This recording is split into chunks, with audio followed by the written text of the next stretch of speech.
Welcome to another episode of what?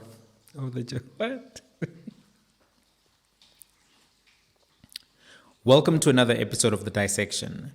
The Mayor of Johannesburg, Dada Morero, is facing his real first challenge as a leader, as a mayor. And this is because there has been a calamity, a crisis, a catastrophe very early on into his tenure of leadership. What's happened is that 4 people have been killed in a fire in a 3-story building in the Johannesburg CBD. 3 others have been treated for injuries and smoke inhalation. It's understood that the fire broke out during the early hours of Sunday morning in Jeppestown. Emergency management services have confirmed that the fire happened, the number of dead bodies as a result of this particular tragedy, and they've also confirmed that there's now an investigation that's going on and patients are being treated for injuries and smoke inhalation. The Mayor of Johannesburg then held a press briefing later in the day, today, to address this issue. And he also made some very, very serious allegations around the conduct that was going on at that particular building. And he also faced very serious questions from journalists. I'm going to play you the press briefing briefly, just summarized it, and then I'm going to give you my thoughts and reflections. But before we do that, if you haven't subscribed to the channel, this is the right time to press the button. It's a free subscription for years, for this year, forever, till further notice. It's a free Mahala subscription. So if you haven't subscribed, please subscribe. 77% of the people watching this video haven't subscribed. The subscriptions help YouTube know that you love this content. It helps others to find the content as well. So let's listen to what the mayor had to say. And over and above, we have also to establish the ownership of the building. We now know that it's owned by a particular company. So we are continuing to finalize the investigation so that we can get the owners also to take responsibility of their own property and what has happened into their property, whilst of course the city has an obligation to deal with the current situation and the situation therefore after. So basically that's where we are now with the current situation. Yeah, we have seen this kind of scene, quite recently with the Muslim building that kills more than 70 lives. And of course we've seen other situations where catch fire here in Johannesburg. Is there a bigger crisis to meet in terms of this? Well, we should admit that this is a bigger problem that requires all of us, both government and the private sector. And you'd know that we've been engaging with our national government and provincial government to also help us find a sustainable solution. And one of the biggest problems that we're experiencing is those buildings that are constantly being hijacked by criminal syndicates, which requires us to also get law enforcement.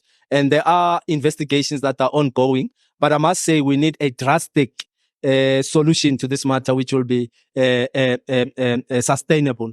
So we know that the city, between the departments, they have now developed a strategy, which I think is just around 90% complete, which they've indicated that they will then put it onto our table this week so that we can implement that strategy, which is a mix into the solutions. One, taking over those that the government owned and immediately processing them through Johannesburg Property Company and MMC of Economic Development so that those buildings can be put out for entrepreneurs to take them over and turn them whether residential and commercial. That is the first thing. But what we have also realized that majority of young black entrepreneurs do not necessarily have the financial muscle to be able to implement these programs much, much quicker. So we're also looking as part of the solutions, how we are going to approach institutions like PIC and others to see how best they can bring some resources to help the entrepreneurs so that entrepreneurs can take over this building. Because I think the biggest challenge is the fact that they struggle to raise money from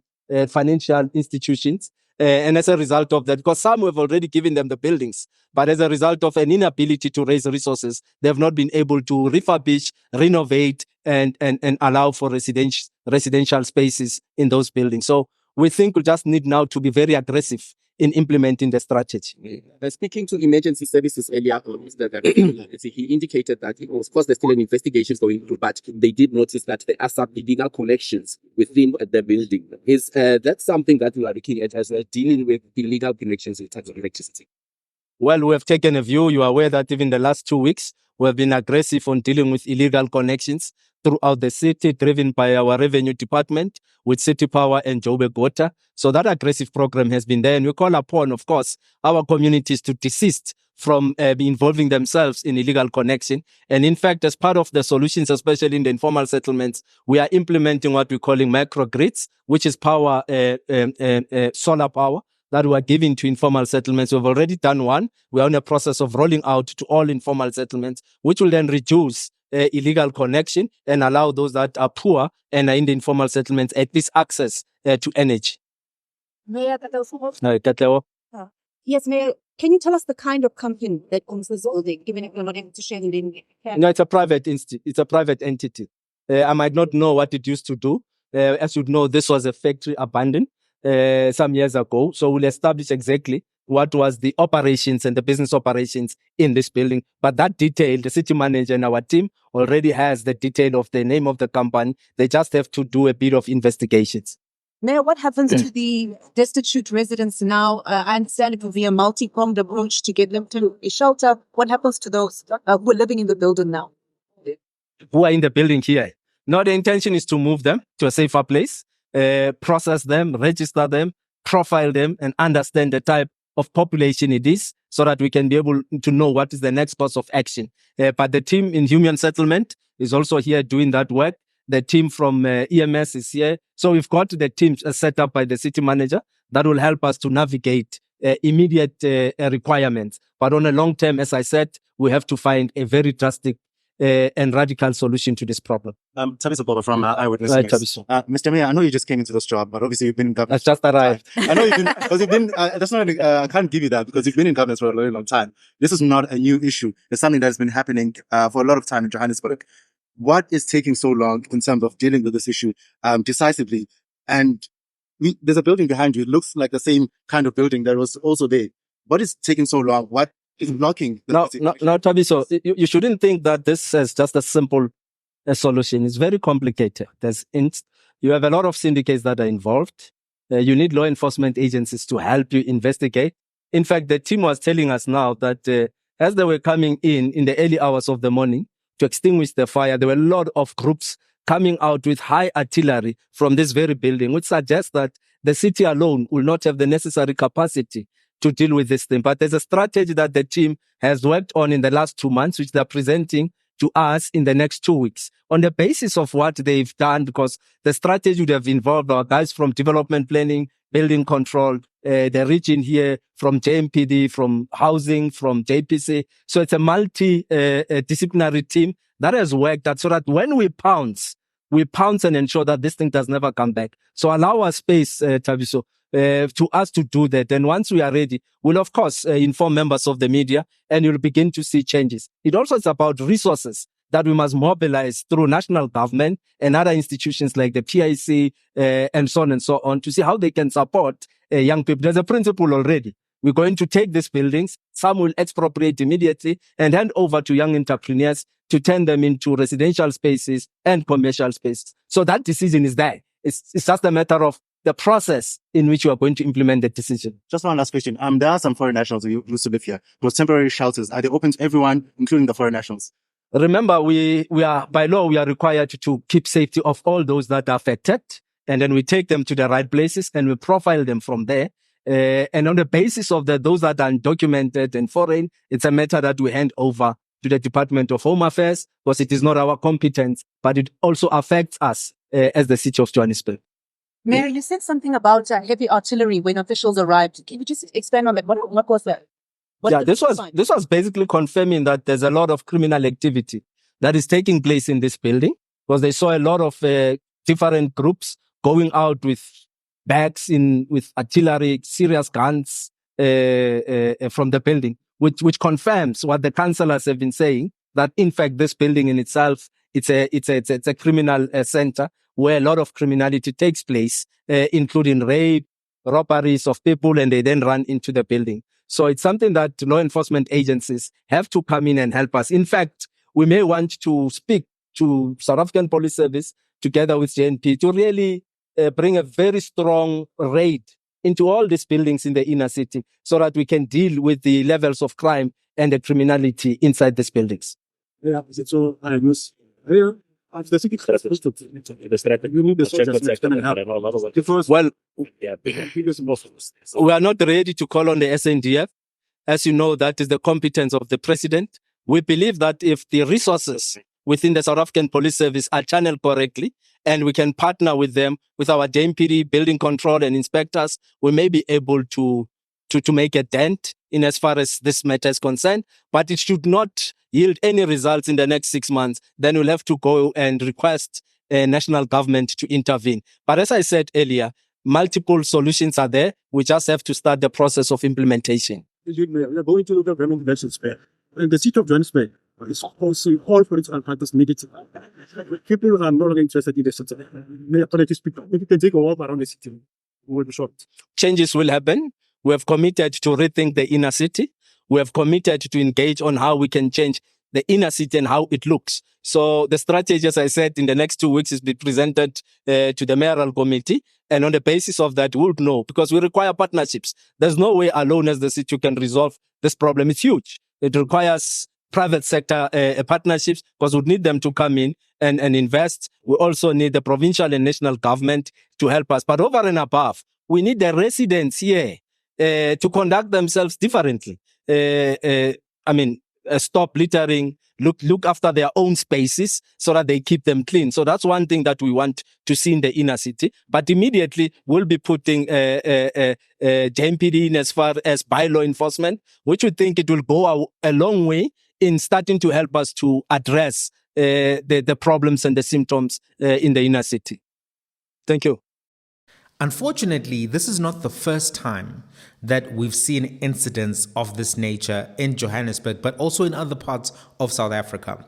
Last year, 74 people, including 12 children, died in a fire in a five-storey building in the center of Johannesburg. The property was on 80 Albert Street in central Johannesburg, and it was owned by the city and was previously leased to the Provincial Department of Social Development. The building was being used as a domestic violence shelter for women.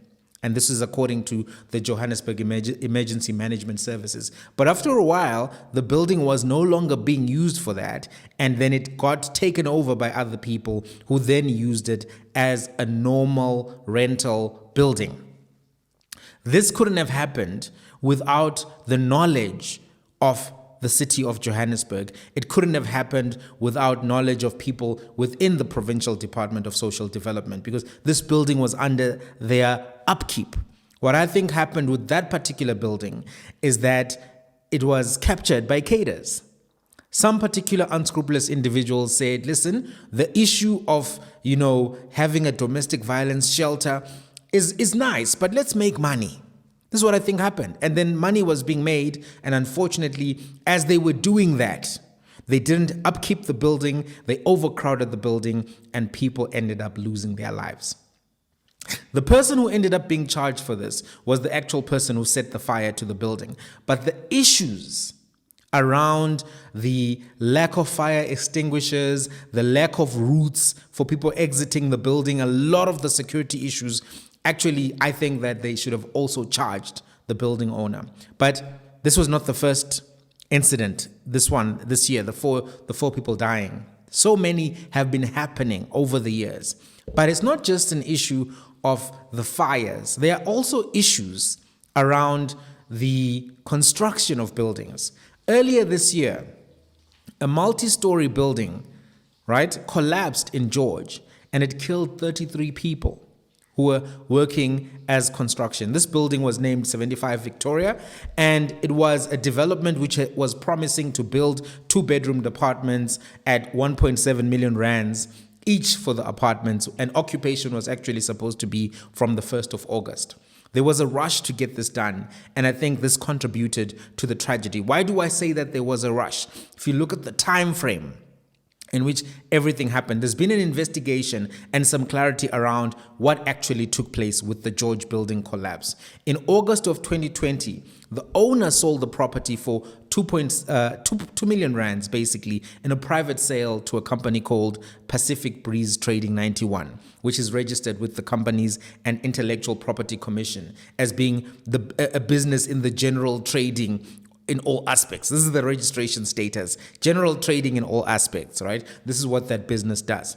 Now, the deal was finalized in November of 2020, according to the deeds office. Then the developer of the project was then brought in. The developer was the Neo Trend Group ICE project, and it submitted its plans in December of 2022. The plans were then approved in July of 2023.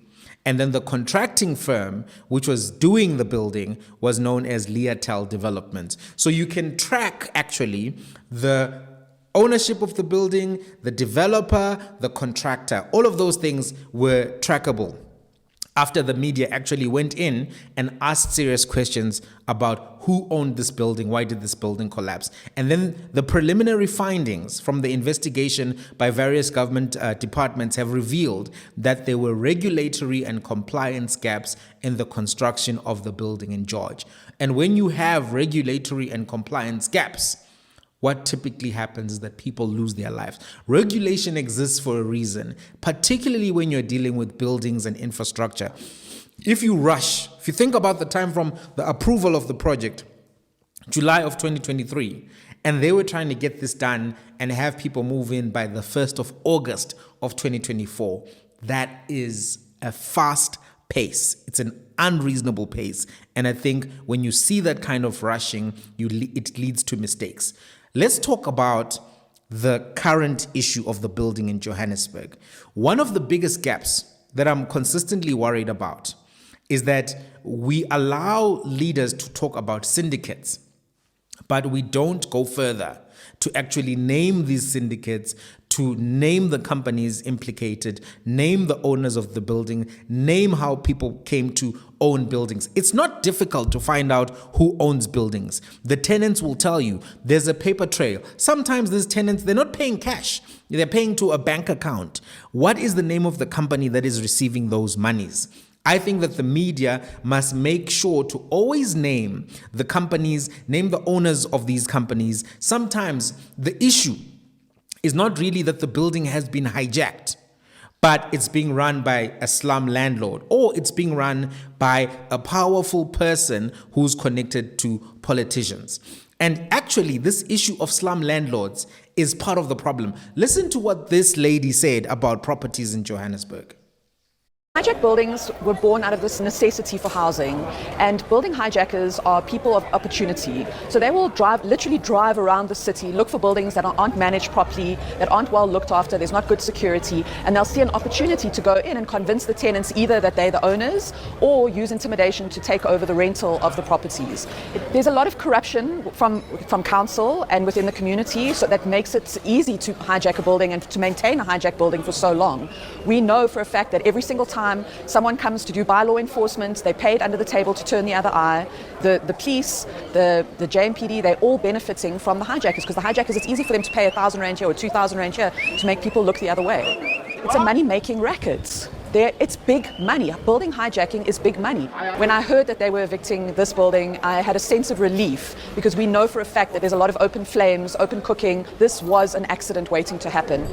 This is an extra floor, which is on top of the building, which they actually build on top of the building.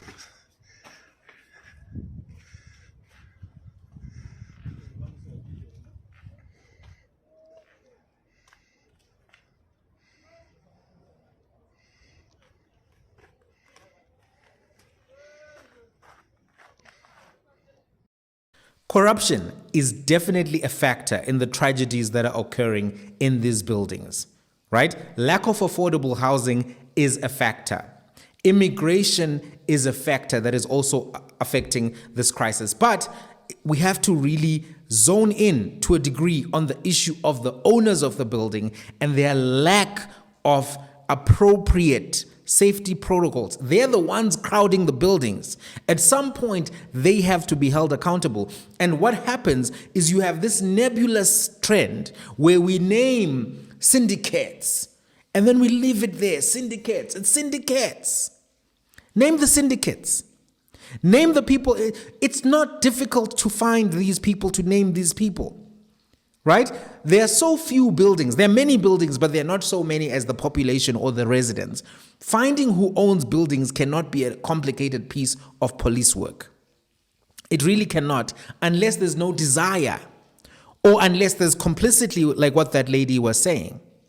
What is required in the short term is robust enforcement and accountability for the landlords. In the UK, they have the same problem with these slum landlords. In fact, just look at this one guy who was confronted by the media in the UK, and look at how he behaved.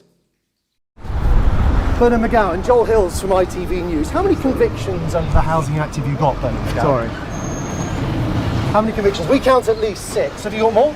Are you an incompetent landlord, Mr. McGowan, or do you just not care about your tenants? Brent Council has banned you from being a landlord, Mr. McGowan. You are still operating there. You're breaking the law, still, aren't you? You're breaking the law, Mr. McGowan. Are you incompetent, Mr. McGowan? Mr. McGowan, are you above the law?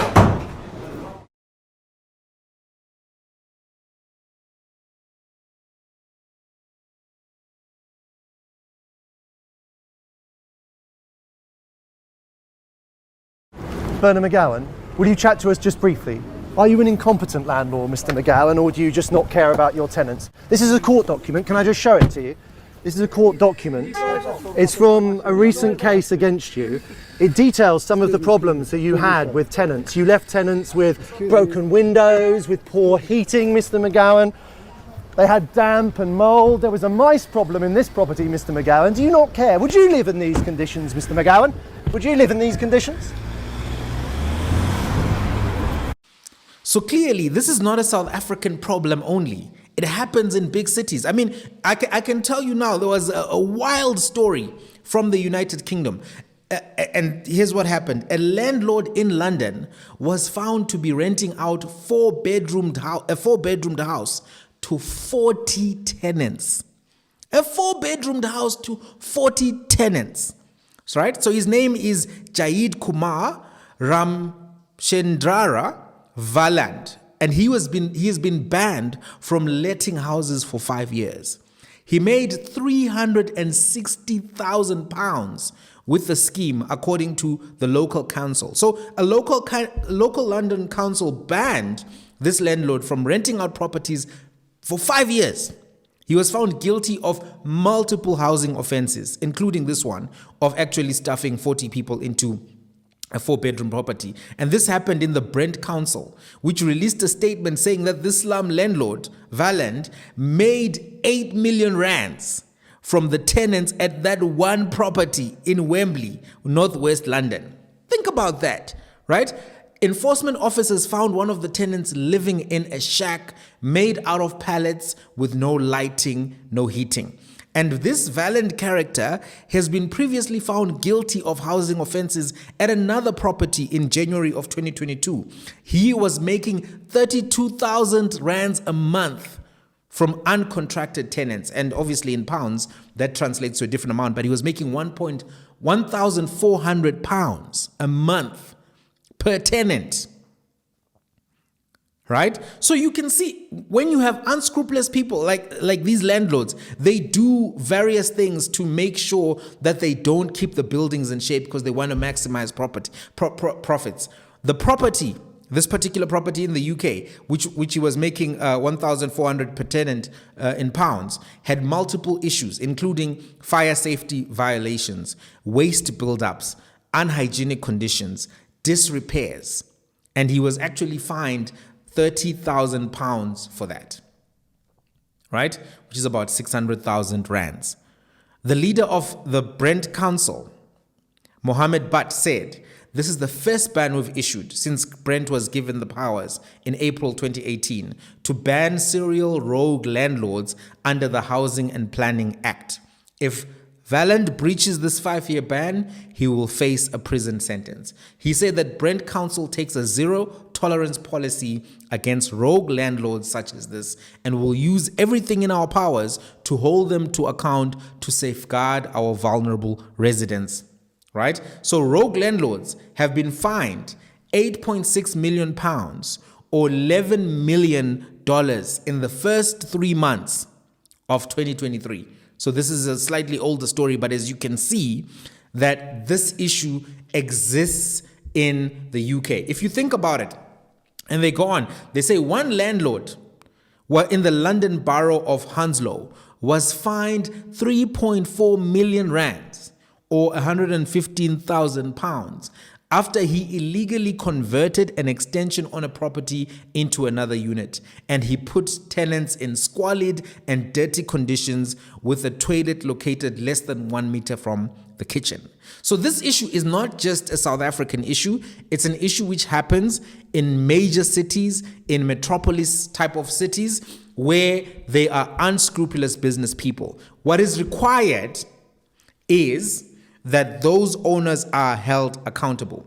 Many of these buildings are in bad shape, but they are legitimately owned business ventures with owners who are exploiting the system, with owners who know that they don't have to take the fire precautions. They can overcrowd the buildings. They can have unsanitary buildings. They can have dirty buildings with no safety, no security. This is why crime is happening in these buildings. This is why you can have guns going in and out of the buildings. If buildings have got appropriate security, if the landlords have got appropriate security for those buildings, and by the way, if they're collecting all of these rentals, they can afford to have security.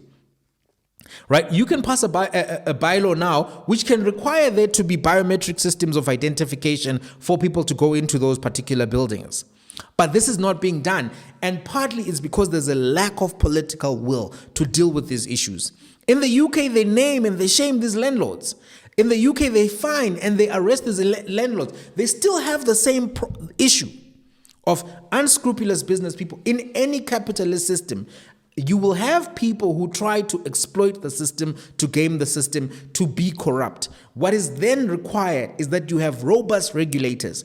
If you lack robust regulators, what then happens is that those people can get away with the kind of things that we are seeing. And when people get away with this kind of thing, people die. It's important for this to become a practice in South Africa, because right now there are unscrupulous landlords who are making millions while their tenants are at risk of death from fire and building collapse. It's very clear. There's a need for a financial deterrent for the landlords who are doing this. Once a few of them get fined, we're going to see a change in behavior.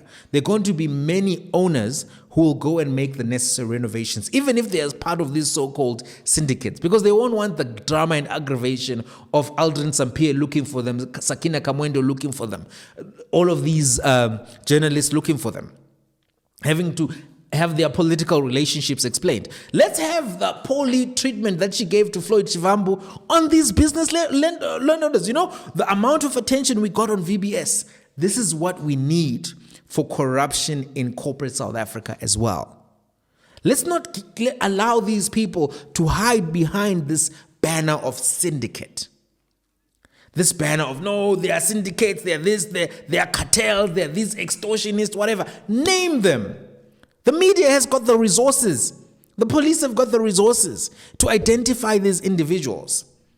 And also, guess what? Once you start finding these people, giving them criminal records, some of them, they want to go to EU for holidays. They want to get Schengen visas. They want to go to the UK. They don't want criminal records. They will behave. Once a few of them get fined, they will go and make the renovations. The city could also make a significant amount of money from the proper enforcement of building bylaws and use that money to deal with the other challenges of housing. The issue of affordable housing remains a big one. The test for the mayor is going to be how he commits to action, especially the low-hanging fruit of enforcement. That's really going to be the test. So many mayors have come and spoken about these buildings, spoken about the quality of the buildings, spoken about all of this, but the problem persists. The problem persists. This problem is not new. What it requires is political will. And part of that is, are you willing to hold people who are politically connected to account? Are you willing to take the actions? Right now, we have Amapanyazo, we have all of these entities that exist, which are supposed to be involved in law enforcement, etc. Let's see. New York used to have a problem of crime. It used to have a problem of, low quality buildings as well. But what then happened is that there was strong enforcement that came in, and the whole value of the city went up. Right now, one of the reasons why we don't have a tourism culture in Johannesburg is because the CBD is dirty and is dangerous. What is required is enforcement. What is required is enforcement. There could be a nighttime economy in Johannesburg. You could have nightclubs and restaurants on the roof operating 24 hours. But now nobody wants to go to the CBD because of the levels of crime. But part of what is, and the grime, part of what is feeding that is the fact that these buildings are being left alone. They are cash cows for individuals, but those individuals are not being held accountable. They're not. They're not. And they're known, these individuals. Ask the Slay Queens. Slay Queens know everything. I believe it. Ask the Slay Queens. They'll tell you one by one who owns what building. And then you can hold those buildings to account. You don't believe me? Slay Queens will expose everyone. Recently, this guy who was doing Bitcoin and funny business was exposed by a Slay Queen. I'm going to do a video on him. Slay Queens know. So if you don't want to investigate, check with Slay Queens.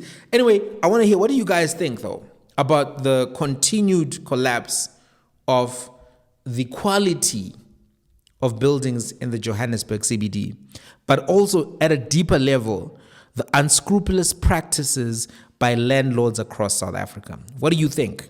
What experiences have you had? Let's have a conversation. If you haven't subscribed, please subscribe. Till the next one.